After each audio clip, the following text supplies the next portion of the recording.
Hello students, my name is Mayank Awasthi from the Solid Brain classes. आज हम लोग class 11th में physics के एक नए चैप्टर की बात करेंगे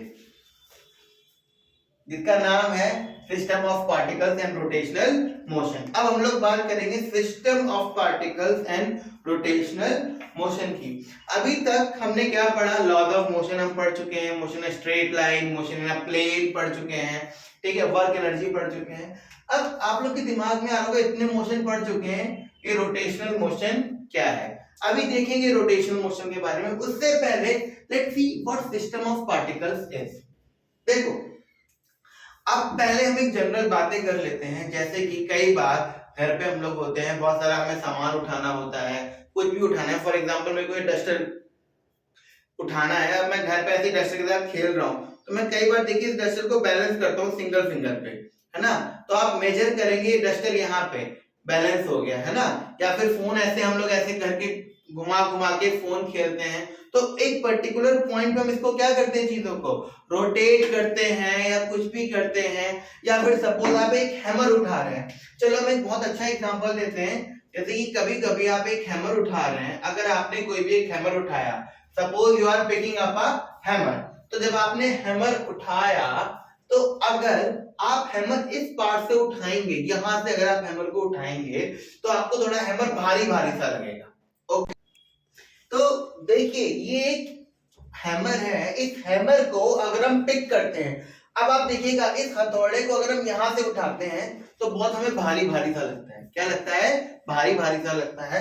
और यहाँ पे हाथ से अगर हम उठाएंगे, इस पार्ट को अगर हम हाथ में पकड़ लेंगे तो बहुत ही हल्का लगेगा। क्या लगेगा? हल्का लगेगा। यहाँ पे एक चीज आती है जिसकी अगर हम बात करेंगे, we call it centre of mass. अब देखिए again I am making that hammer. देखिए एक जगह से उठाने पे आपको वो हैमर हैवी लग रहा है, एक जगह से उठाने पे वो आपको वही हैमर वेटलेस, कम वेट का लग रहा है, ठीक है, थोड़ा सा लाइट लग रहा है। ऐसा क्यों हो रहा है? ऐसा इसलिए हो रहा है, क्यों? क्योंकि आप उसको उस पॉइंट से नहीं उठा रहे हैं जहां पे उसका सारा मास है। अब आपके दिमाग में ये आ रहा होगा सेंटर ऑफ मास क्या होता है।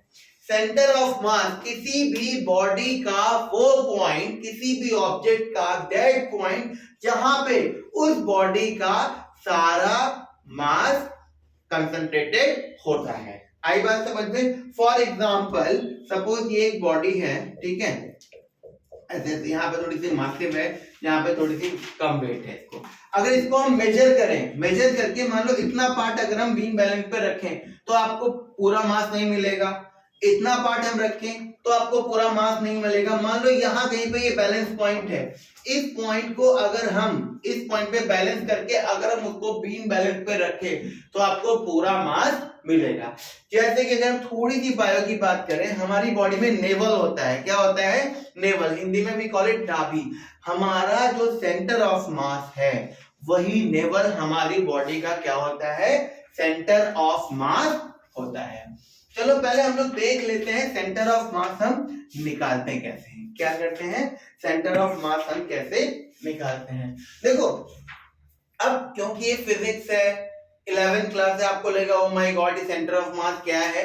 देखो ये जो कॉन्सेप्ट है ये बहुत ही सिंपल कॉन्सेप्ट है, 10th क्लास का कोऑर्डिनेट ज्योमेट्री जैसा थोड़ा सा कॉन्सेप्ट है इसमें। अब चलो हम दो ऑब्जेक्ट ले लेते हैं, ठीक है, दो ऑब्जेक्ट हम लोग ले लेते हैं। एक हमने क्या ले ली? रॉड ले ली, या हमने दो पॉइंट ले लिए। एक पॉइंट क्या है? ये, ओके, और दूसरा पॉइंट क्या है? ये। तो ये दो मासेस हैं। ये मास कितना है? m1, ये मास कितना है? m2। ओके, ये मास कितना है? m1, ये मास कितना है? दूसरा मास m2 है, ठीक है।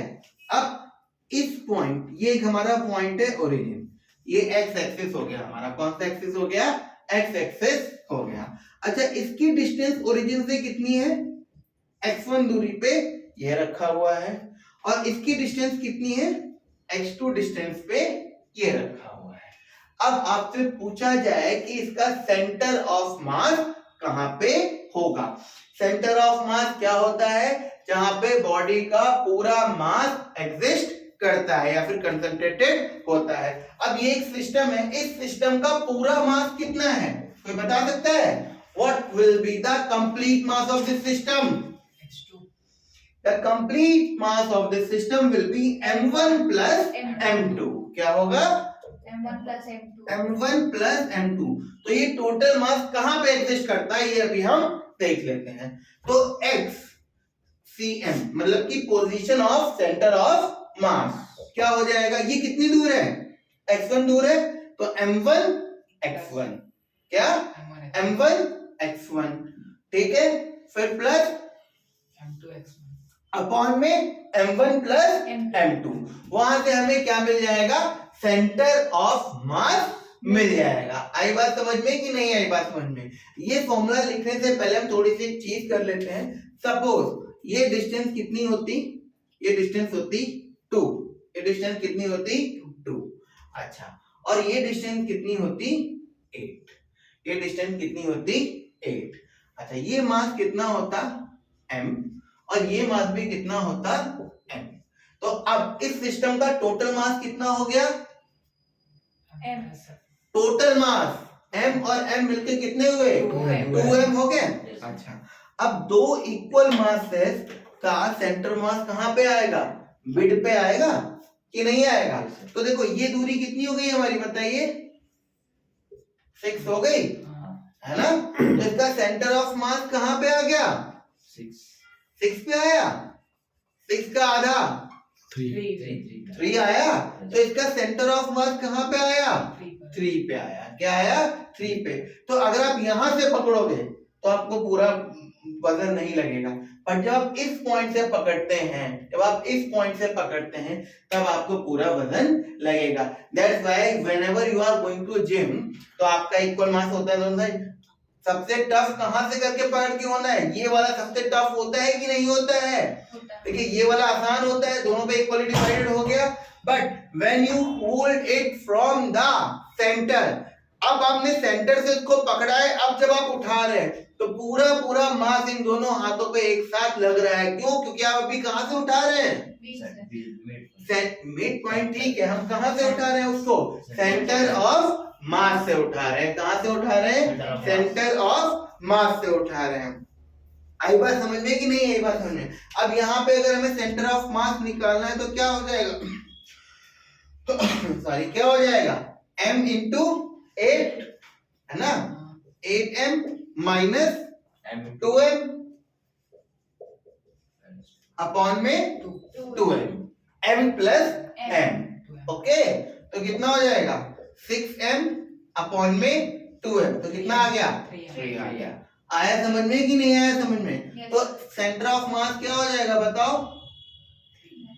नहीं, ये तो 3 आपका आ गया, यहां से 3 आ गया, ठीक है, लेकिन ये इसके बीच में कहां पे आ गया, 3 पे आ गया। बट अगर टोटल पोजीशन ली जाए ओरिजिन से, टोटल पोजीशन ली जाए ओरिजिन से, तो इसकी पोजीशन क्या होगी बताओ? ओरिजिन से आप लोग बता सकते हैं 5। ये यस सर, 6 आपका आ गया, ठीक है। ओरिजिन, अब हमारा मेन पॉइंट क्या था, ओरिजिन, ये तो मैंने यहाँ पे निकाल दिया। अब मेन पॉइंट आपका ये था, यहां से जब हम यहां तक आ रहे हैं तो डिस्टेंस कितनी हुई, 5 हुई कि नहीं हुई बताइए, है ना, 5 हुई। तो व्हाट आई टोल्ड यू, जो फॉर्मूला जब मैं बोल रहा था क्या था अभी, m1 x1 plus m2 x2, यही फॉर्मूला मैंने बोला था। क्यों? क्योंकि हमेशा हम कहां से निकाल रहे हैं, ओरिजिन से निकाल रहे हैं। कहां से निकाल रहे हैं, ओरिजिन से। तो जब हम यहाँ पे, ये तो इन दोनों के बीच में आ गया, प्लस करेंगे तो यहाँ कितना आ जाएगा 10, तो कितना आ जाएगा 5 फ्रॉम द ओरिजिन। यहां से जाओ, क्योंकि इतने में तो कोई मास है नहीं। अब यहाँ से आप 5 काउंट करो तो आप इसके हिसाब से 3 पे पहुंच जाओगे कि नहीं पहुंच जाओगे? आई बात समझ में कि नहीं आई बात समझ में? yes. तो ये हम ऐसे क्या निकालते हैं, सेंटर ऑफ मास। अच्छा, एक हम और ले लेते हैं। सपोज कोई यहाँ पे डाउट है किसी को? नहीं सर।